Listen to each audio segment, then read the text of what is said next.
Buenas noches, sí, me pueden. Tanto. Tanto. Listo. Buenas noches con todos. ¿Sí me escuchan? Gracias Sí, le por, escucho yo. gracias por Sí responder. se le escucha. Buenas. Muchas buenas noches, ¿sí? Bueno, ya veíamos el día lunes, ya habíamos empezado este tema. Por favor, desactiven los micrófonos antes de empezar para ya culminar la clase que habíamos No se dejado escucha iniciada. nada. No se escucha nada, dice. ¿Sí?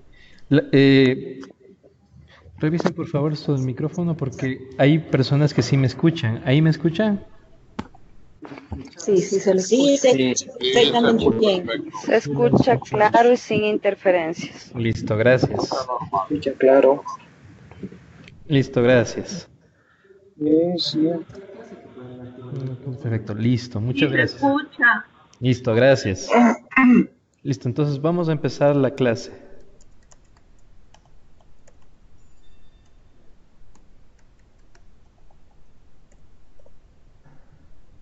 Ya.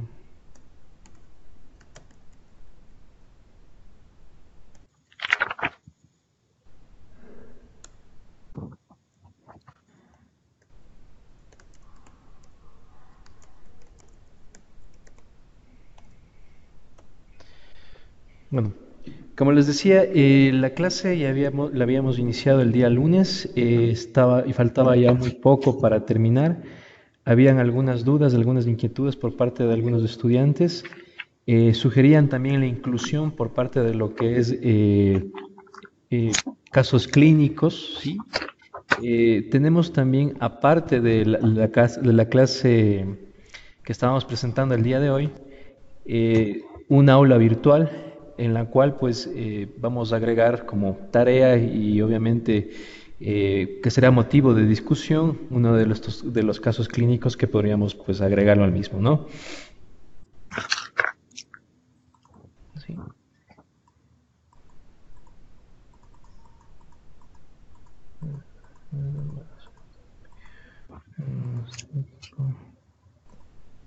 Los ecográficos.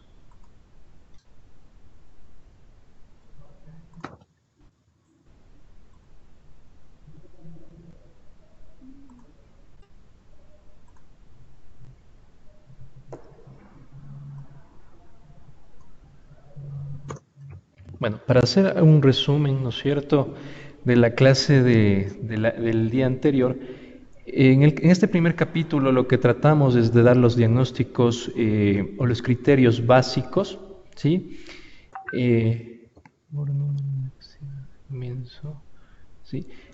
Estamos tratando de dar los criterios básicos en este primer capítulo correspondiente a las complicaciones del primer trimestre, ¿no es cierto?, del embarazo.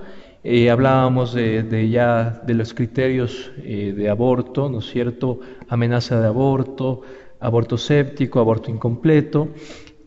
También hablábamos de criterios de benignidad o de criterios que nos van a servir acerca de los embarazos en el primer trimestre, sobre todo lo que es el LCN, la medida del saco gestacional como tal, la medida del saco vitelino, los valores de la beta-HCG y cuándo realizar una curva de beta-HCG. También hablábamos de los criterios, ¿no es cierto?, que a nosotros nos ayudaban a determinar o a detectar de que una gestación no era viable.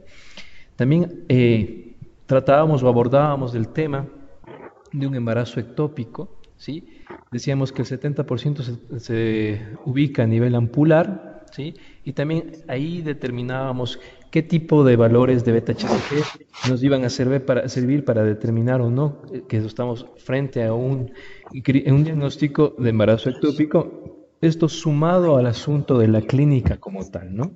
También se trata de manera, como les digo, muy ligera lo que es tanto lo que es enfermedad trofoblástica gestacional, ¿sí? Cuáles son los criterios clínicos, los valores de beta-HCG, que son sumamente valiosos e importantes.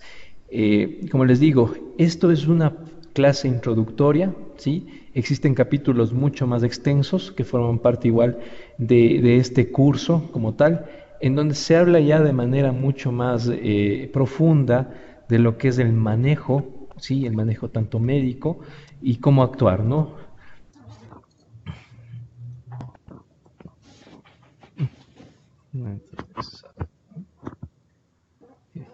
Sí.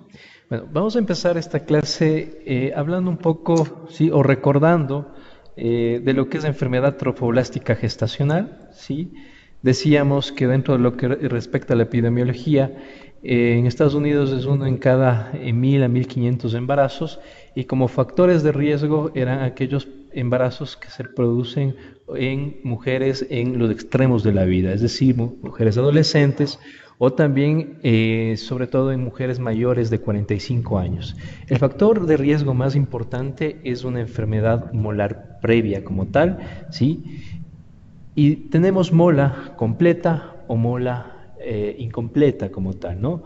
La enfermedad molar completa se caracteriza por la proliferación placentaria y ausencia del feto. Aquí existe una proliferación exagerada de lo que respecta al trofoblasto y por tanto le da ese aspecto en copos de nieve o en vesículas, ¿sí?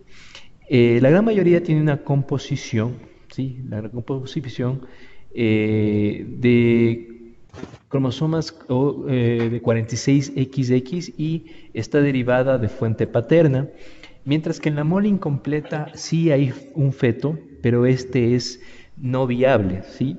Existe por lo general triploidías al estudio genético de 69XXY, que es menos común y existe menos riesgo de recurrencia como tal, ¿sí? Dentro de la sintomatología hablábamos que el útero o la altura de fondo uterino es mayor a la edad gestacional que la paciente refiere con su amenorrea. No hay latido cardíaco en el caso es que sea una mola parcial. Y los niveles de beta-HCG van a ser superiores o elevadísimos con respecto a la edad gestacional. Mencionábamos al inicio de este capítulo que tanto los valores de beta-HCG como la edad gestacional y los hallazgos ecográficos iban de la par, ¿sí? Iban de la mano. Y esto nos ayudaba enormemente para diferenciar si estamos frente a un embarazo viable o no viable.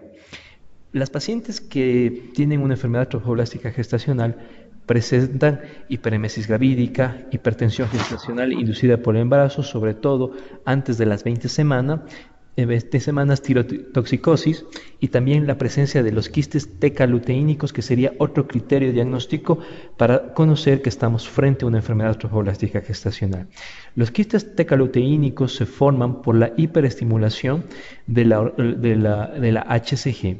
También presenta sangrado genital, sangrado vaginal en el primer trimestre y parcialmente se podría presentar en el segundo trimestre. Realmente es muy raro porque la paciente ya con la sintomatología que mencionábamos anteriormente acude a la emergencia principalmente por sangrado. La eliminación de vesículas, que eso no es usual, sí es muy raro, pero también pueden venir por este motivo. Ahora, con respecto al tratamiento, le indicábamos que cuando ya teníamos un diagnóstico de una enfermedad trofoblástica gestacional, sumada a la clínica, los exámenes de laboratorio y los auxiliares diagnósticos, el tratamiento debía ser la evacuación inmediata, ¿sí? Del tejido trofoblástico y posterior a eso pues se debería realizar, ¿sí? Se debe realizar básicamente una cuantificación o un control con beta-HCG en un tiempo más o menos de 6 meses a 1 año. Esto es muy importante porque nos ayudará a conocer si los valores de beta-HCG se van reduciendo, como sería lo normal, un comportamiento normal, pero si se mantiene, por ejemplo, persistente o sigue elevándose, pues hablamos de una recurrencia. Y en todo caso, esa recurrencia se denomina o se llama coriocarcinoma. Y esto es una entidad muy compleja en donde ya requiere prácticamente una histerectomía abdominal total como tal, ¿sí? El 20% de estos casos de recurrencia, de persistencia o que pueden terminar en lo que es un coriocarcinoma, prácticamente es del 20% y sobre todo se dan en molas completas. Se puede probar inicialmente con una quimioterapia, es decir, con metrotexate, ¿sí? O a su vez se podría pues terminar el asunto pues con una histerectomía abdominal total, ya cuando no ha dado efecto lo que es el metrotexate. Siempre que tengamos, ya sea el asunto de abortos, sean incompletos, completos, ¿sí? Abortos sépticos, una vez ya completado el asunto ya del legrado o la aspiración, se debe realizar una profilaxis de RH, sobre todo en pacientes que tienen un tipo de RH negativo, como una inmunoglobulina anti-D, en una dosis de 50 microgramos. Esto es una evidencia y una recomendación tipo B. Ahora, hablamos del tratamiento, decíamos que una vez ya diagnosticado el asunto de la enfermedad trofoblástica gestacional, la mejor opción como tal inicialmente es la evacuación uterina. Para ello disponemos o tenemos que hacer una dilatación y legrado por succión, ¿sí? Si disponemos de nuestras unidades, aunque no, la gran mayoría no disponen de las unidades a nivel de nuestro país de lo que es el AMEU, sí se dispone del legrado, entonces tenemos que adecuarnos a lo que tenemos. Se debe realizar esto ya cuando existe un sangrado genital abundante, cuando la paciente está clínicamente estable, ¿sí? Cuando se concluye que la pérdida del embarazo ha sido ya determinada, ha sido diagnosticada, documentada adecuadamente, y cuando se ha descartado un embarazo ectópico. Sobre todo, como decíamos al inicio, todas estas entidades comparten casi la misma sintomatología, como es sangrado genital, dolor abdominal, ¿sí? E inclusive la eliminación de restos corioplacentarios, ¿sí? Dentro de las contraindicaciones, ¿sí? Está primeramente pues una infección pélvica activa. En este caso es mandatorio pues la aplicación de antibióticos previo a la realización de un proceso como un legrado, y también con pacientes que tienen una coagulopatía. En este caso pues son pacientes graves en los cuales pues amerita una terapia, o mejor dicho una valoración por terapia intensiva previo a la realización del procedimiento, ¿sí? O también se necesita esta paciente que sea estabilizada previamente. Cuando la muerte fetal no ha sido demostrada de acuerdo a la opinión de la paciente o la opinión del médico, pues se debe esperar la terminación. Esto es muy importante, dado a que existen pacientes que suelen pedir otra opinión, ¿sí? Pacientes que por algún motivo desean esperar, ¿sí? Que ocurra un aborto espontáneo, ya sea por razones religiosas, por creencias o por el deseo de evitar este procedimiento quirúrgico. No se necesita realizar un procedimiento, ¿sí? Quirúrgico en el caso de que tengamos un útero pequeño, que el sangrado genital sea escaso o casi nulo, ¿sí? En donde también ha sido expulsado completamente el material tropoblástico o el tejido tropoblástico, ¿sí? Y en el caso que la paciente pues sea una paciente constante, una paciente dedicada, ¿sí? Y también cuando la ecografía nos demuestre que no existe rastros de tejido tropoblástico y adentro de lo que respecta a cavidad. Obviamente el procedimiento como tal tiene algunas complicaciones. Nos referimos principalmente a lo que es el legrado uterino instrumental, perforación uterina, la evacuación incompleta, presencia de sangrado, infección, y pueden presentar secuelas tardías, sobre todo cuando el legrado instrumental ha sido o ha dañado sobre todo la capa basal del endometrio. Se presenta el síndrome de Asherman, en donde se crean adherencias a nivel de cavidad endometrial, y esto genera amenorrea, ¿sí? En las pacientes, lo cual pues obviamente si es una paciente joven vamos a tener muchos problemas, ya que la paciente tendrá muchas dificultades o muchos problemas para concebir nuevamente, ¿sí? Todas estas complicaciones son de mucha importancia que nosotros le expliquemos a las pacientes, ¿sí? Y tendremos, porque pueden pasar o pueden ocurrir, ¿sí?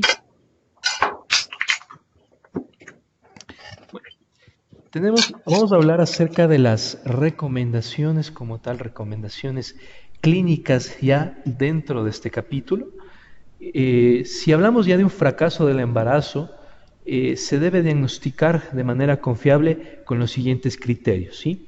Estas recomendaciones para los compañeros que no estuvieron en la clase anterior o que no pudieron estar por A o B motivo, es un resumen de lo que habíamos mencionado o de lo que está en la clase que acabamos de presentar. Si el saco gestacional es igual o mayor de 25 milímetros y no existe embrión, realmente es un embarazo que no tiene viabilidad. Si el embrión no es visible hasta los 11 días posterior a que aparece el saco vitelino, tampoco es viable. Y si tenemos un LSN mayor a 7 milímetros y sin latido, pues tampoco es un embarazo viable en términos generales. Esto es una evidencia tipo C. Entonces, todos estos criterios, el conjunto o la suma de estos criterios, pues prácticamente nos invita a tomar ya una decisión como tal y a terminar ese embarazo. El manejo del aborto espontáneo depende ya del diagnóstico y puede ser manejado como misoprostol o cirugía, que es mucho más confiable pues que un manejo expectante, sobre todo si ya tenemos criterios como los que mencionamos al inicio, ¿no?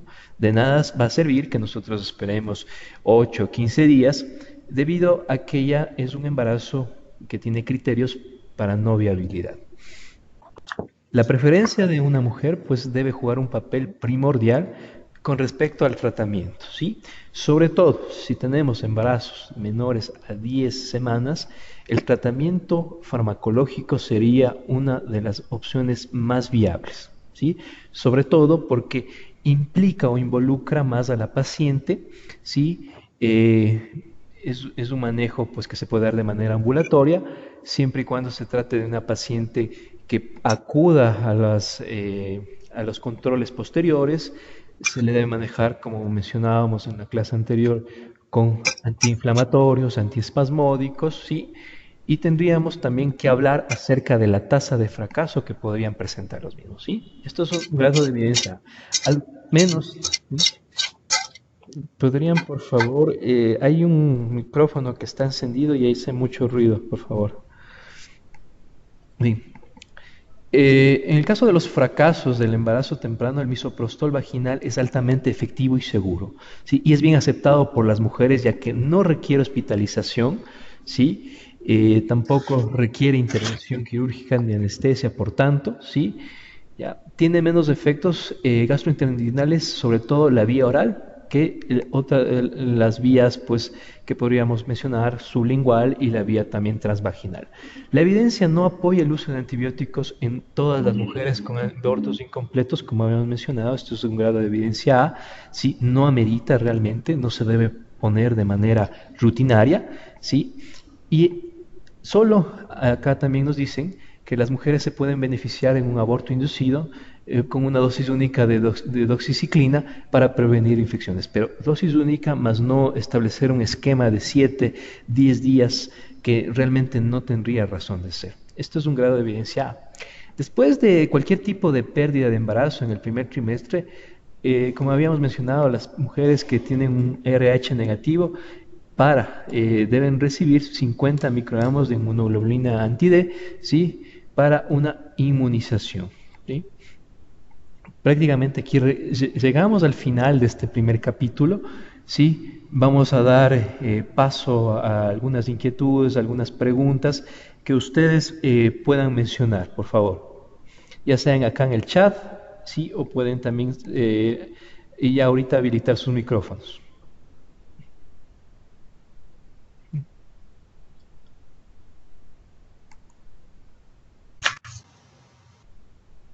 Hola, ¿Cómo está? Buenas noches.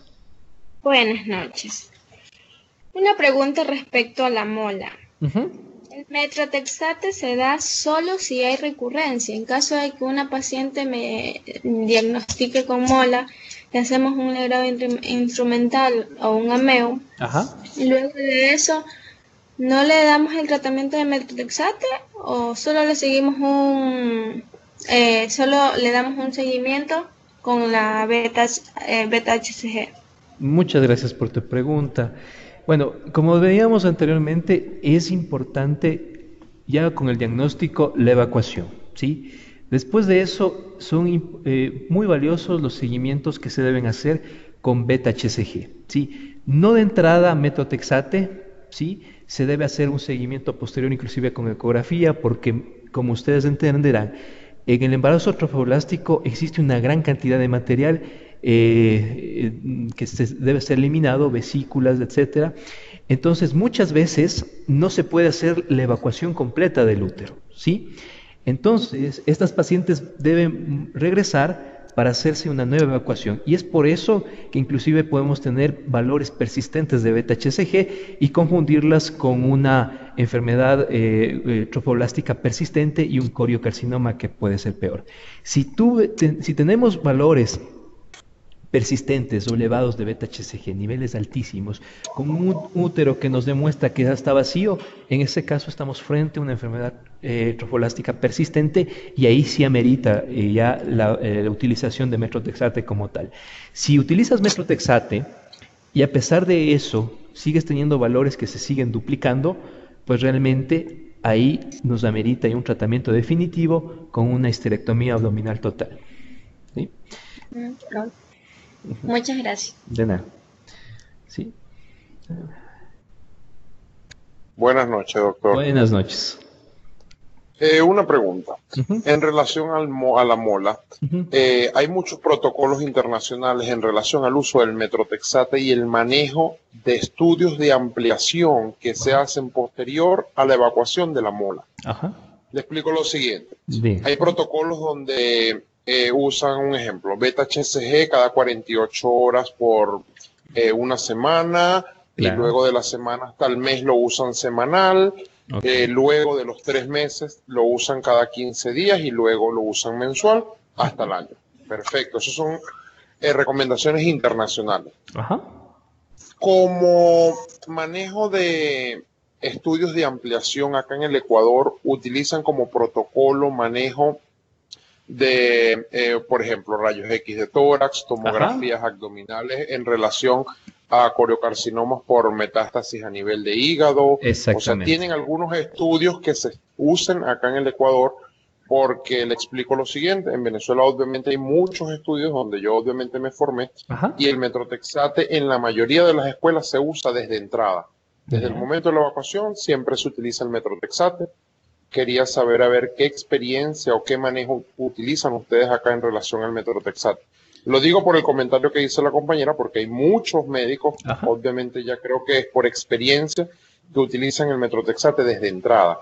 Quiero saber a ver si usted tiene algún manejo o algún conocimiento de acá en el Ecuador, porque obviamente no tengo ese manejo acá. Buenas noches. Buenas noches. Le agradezco su pregunta. Sí, qué bueno que tengamos también médicos de otros países, porque esto va a enriquecer nuestra formación como tal. Realmente aquí en los manejos en los países, en los hospitales, al menos que yo tuve la oportunidad de formarme, le hablo del Hospital Carlos Andrade Marín, ¿sí? En la ciudad de Quito. Ellos manejan lo que usted mencionaba, ¿no? La paciente ya es diagnosticada de una enfermedad trofoblástica gestacional como tal, y se hacen de entrada pruebas de extensión, ¿sí? Como usted mencionaba, ¿sí? Las pruebas de extensión, las mismas que usted indica, ¿sí? Y se hacía la evacuación. Posterior a la evacuación, nos manejábamos con los controles de beta-HCG, ¿sí? Y no utilizábamos metotrexate realmente de entrada, ¿sí? El metotrexate, como le explicaba igual a la compañera que nos hizo su valiosa pregunta, eso ya estaba destinada en el caso ya que tengamos molas persistentes como tal, ¿sí? Otra pregunta. ¿Qué porcentaje toman ustedes acá de beta-HCG de disminución cada 48 horas el primer mes? O sea, ¿cuánto esperan ustedes que disminuya la beta-HCG para... Le explico lo siguiente. Tú puedes tener una ecografía donde la evacuación fue eficiente, pero obviamente puedes tener ese riesgo de que sea un coriocarcinoma y que ese útero esté vacío, porque sí pasa, y los niveles de beta-HCG no bajan. ¿Cuánto esperan ustedes después de la evacuación para hacer la primera beta-HCG y cuánto esperan ustedes que el porcentaje disminuya? Eso es algo muy, muy importante, porque siempre pasa. Siempre la beta-HCG, ¿cuánto esperas tú que baje si hiciste una evacuación? porque por lo menos, obviamente, con el legrado instrumental y la evacuación que haces por AMEO, que debería ser lo ideal, obviamente todo el mundo espera diferentes porcentajes. Claro. Porque obviamente con el legrado instrumental deberías tener mayor raspado o legrado que con el AMEO. Sin embargo, obviamente tienes menor riesgo con el AMEO. ¿Cuánto porcentaje esperan o cuánto tiempo tardan para ustedes esperar acá que disminuya la beta-HCG después de la evacuación? De la evacuación, sí. O sea, lo que usted me dice es sumamente importante, ¿no? Sí, porque realmente ese es un valor predictor, ¿sí? Es un valor que a nosotros Exacto. nos ayuda con mucha importancia, porque sin ese valor, o sea, ese criterio, estaríamos prácticamente a ciegas, ¿no es cierto? ¿Sí? Vamos a ver.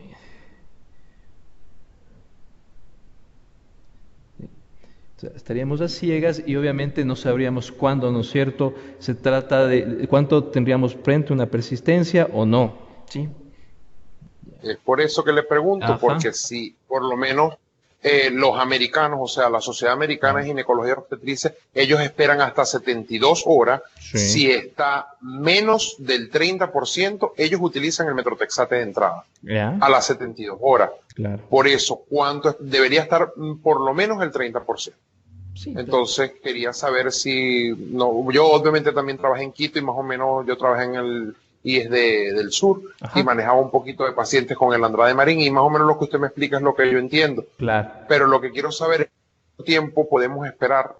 Un ejemplo, yo trabajo ahorita en un centro de salud. ¿Ya? Uno hace el diagnóstico, pero la refieres, pero ¿cuánto tiempo puedes esperar para uno mandarla ya preparada? ¿Qué protocolo debes utilizar para hacer el manejo? Porque las pacientes a veces no van a ir a un segundo o tercer nivel porque no pueden, no tienen dinero. Y a veces las pacientes van a llegar es acá donde uno está, en un nivel bajo. Claro. ¿Cómo hace uno para hacer ese manejo de beta-HCG y cuánto espera uno para poder mandar una paciente y cómo lo hace? Sí. Bueno, realmente como manejamos el mismo porcentaje que usted menciona, ¿no? Sí. Ok. ¿Sí? Entonces, sí, nos manejamos dentro de ese mismo esquema, dado que, como usted entenderá, no hay guías de esto dentro de lo que es el Ministerio de Salud, entonces debemos irnos a guías internacionales, ¿sí? Sí, y su valioso, claro, como usted muy bien lo dice, si estamos en primer nivel, a nosotros el hecho que manejemos el mismo idioma nos ayuda un montón, sí. Doctora, a usted realmente le felicito, sí, y queremos que nos ayude en esta, como le digo, en este camino duro de hacer medicina, ¿sí? ¿Cuánto tiempo lleva usted acá? Llevo 2 años ya en el Ecuador, duré 1 año trabajando en un segundo nivel, trabajé en el Hospital de Ríos Quito Sur, que me dieron la oportunidad, y ahora ya me vine a otro trabajo, ya estoy en un primer nivel. Okay. Pero gracias a Dios todo bien. Otra preguntita, doctor, para ya finalizar. Listo. ¿Qué utilidad o qué experiencia tienen ustedes acá el uso de misoprostol en abortos incompletos en pacientes con más de una cesárea?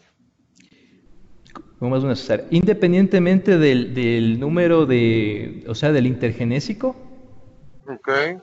¿Sí? Bueno, verá, tenemos tasas altísimas de éxito con el uso de misoprostol. Obviamente siempre y cuando sean embarazos menores de 10 semanas, ¿sí? Y si las condiciones de la paciente se den, una paciente estable, sin signos de infección, o sea, entonces esas pacientes realmente van bastante bien, siempre y cuando tenemos un control adecuado, se le hace el seguimiento como tal a la paciente.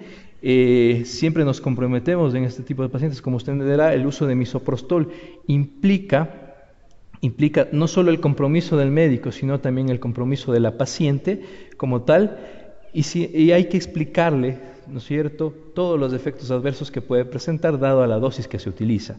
Sí, realmente se ha tenido muchos éxitos actualmente. Yo trabajo en el hospital del ISS de Riobamba, ¿sí? Y siempre a las pacientes que tienen menos de 10 semanas, yo personalmente les doy esa opción, ¿sí?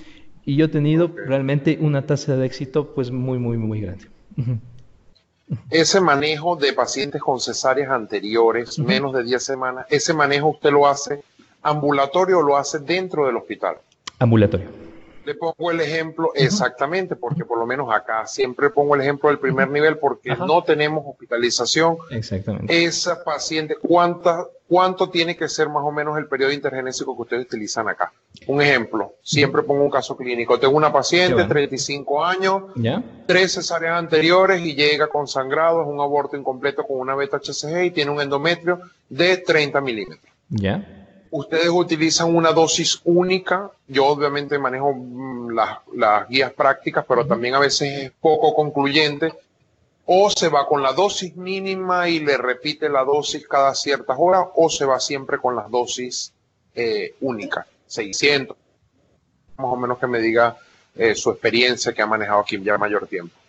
Bueno, en el caso de, como usted me presenta, 3 cesáreas anteriores, yo utilizaría la dosis de 400 microgramos, ¿sí? Ok. Sí, se va por la dosis mínima. Exactamente, sí. Yo igual, solo quiero saber a ver si es que utilizan algún... Le digo 3 cesáreas anteriores porque aquí hay 4 cesáreas anteriores, 5 cesáreas anteriores y hasta 6 cesáreas anteriores. Es demasiado. Entonces es perfecto que se vaya uno con dosis mínima y le repites igual a los 7 días si puedes con una ecografía control. Me imagino que lo hacen igual. Exactamente. Perfecto. Sí, exactamente. Ya, doctor, disculpe que pregunte tanto. Muchas gracias por su participación, doctor. Gracias. Sí. Bueno, aquí también tenemos algunas preguntas en el chat. Vamos a ver.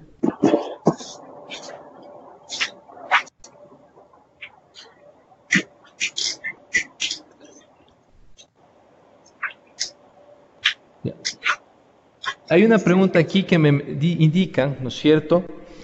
Sobre todo del uso de la citromicina y metronidazol como profilaxis en las guías de práctica médica, ¿no? Como les decía, según la evidencia que tenemos, vamos aquí a hacer una diferenciación. El ALSO con el que nos estamos manejando es 2017 y esos son guías estadounidenses, ¿sí? Ahí, según la evidencia, como ustedes vieron, no recomiendan prácticamente la utilización de manera, ¿cómo les digo?, de manera habitual de antibiótico, ¿sí? Mencionan que se beneficiaría de una dosis de doxiciclina. Lo que dicen ahí, el compañero o la compañera que pregunta de la citromicina y metronidazol, eso es cierto, ¿sí? Se podrían manejar, sobre todo, por favor, si pueden apagar el micrófono, gracias, ¿sí? Lo que ustedes dicen ahí es cierto, ¿sí? Sí recomienda la dosis única de acitromicina, al igual que el metronidazol, ¿sí?, para prevenir sobre todo infecciones tipo pélvico. Pero sí se ha visto, pues si no, entre utilizar o no utilizar, probablemente no hay mucha diferencia, ¿sí?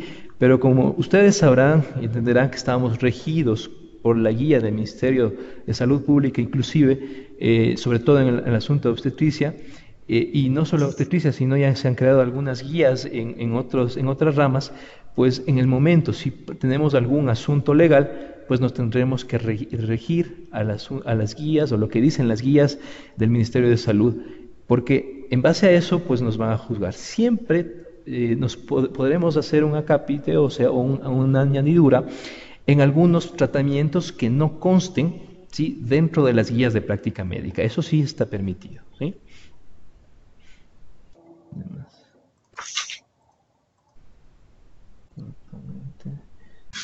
Buenas noches. Buenas noches. Doctor, quisiera hacerle una consulta. En el momento de que nos llega una paciente que tiene un aborto diferido y presenta problemas de coagulación, que se llama trombocitopenia, y además ha estado utilizando el misoprostol y no tiene ningún resultado, porque también hay pacientes que hacen resistencia al misoprostol, estaría indicado igual que bloquear el cuello cervical y comenzar con la experiencia anterior con dilatadores y entrar, pero con el riesgo de la trombocitopenia. ¿Qué conducta hacemos? Bueno, usted me está hablando eso en primer nivel. Sí, en el primer nivel. Ok, bueno, como usted sabe, el asunto de la trombocitopenia, ¿no es cierto? Ya implica que esa paciente debe ser meritoriamente tratada, ¿no es cierto? Mínimo en un segundo o tercer nivel, ¿sí? Si está frente a un aborto diferido y la paciente está en condiciones estables, ¿sí? La paciente está en condiciones de... Por favor, si podrían apagar ese micrófono. Sí, gracias. Entonces, si está usted en primer nivel y ya tiene una paciente con una trombocitopenia, sí, lo mejor es que la refiera a esa paciente, ¿sí? ¿Para qué? Entonces, siempre y cuando obviamente la paciente esté estable, la paciente no presente sangrado, ¿sí? En esos casos, lo mejor es que se difiera a esa paciente, se refiere a esa paciente a un sitio de mayor complejidad, dado que la paciente antes de entrar a quirófano, ¿sí? Deberá ser obviamente valorada por medicina interna o a su vez, en lo mejor de los casos, por hematología. Sí. Gracias, doctor. No se recomienda el paracetamol profiláctico. Sí. Hay un micrófono que está prendido, por favor. ¿Sí? ¿Hay alguna inquietud? Para el dolor post-gripeo es como inflamatorio con esteroides. El daño, sí. Bueno, como les digo, ¿hay alguna inquietud adicional?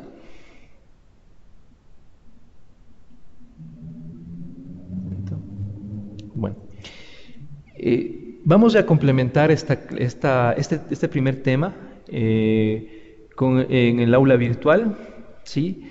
Ahí vamos a agregar inclusive un caso clínico en el cual ustedes ya pueden interactuar. De ser necesario, podríamos abrir un foro ahí de discusión, ¿sí? En este primer tema. Se vienen temas mucho más, que amerita, como les digo, mucho más que involucra, o sea, temas de mucho interés para la parte tanto a nivel de primero, segundo y tercer nivel, ¿sí? Dentro de la parte obstétrica, ¿sí? Tenemos ya lo que es el manejo de parto, ¿sí? Las pruebas, yo estaré el próximo mes con ustedes nuevamente en el tema de lo que es pruebas de bienestar fetal, ¿sí? Entonces ahí abordaríamos cosas puntuales, ¿sí? Claves para saber el manejo de un embarazo como tal, ¿sí? Yo les agradezco mucho su tiempo, ¿sí? Estaremos ya con anticipación hablando acerca de cuándo se va a abrir la aula virtual y el tiempo que tienen ustedes para responder, por ejemplo, al caso clínico o a la tarea enviada. Les agradezco mucho su presencia, ¿sí? Y hemos llegado al final de esta primera clase.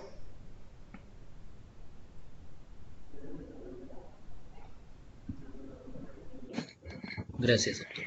Gracias, buenas noches. Buenas Gracias, noches. muy Gracias interesante también a todos. todo. Muchas gracias. Muchas gracias. Gracias. Gracias. Gracias.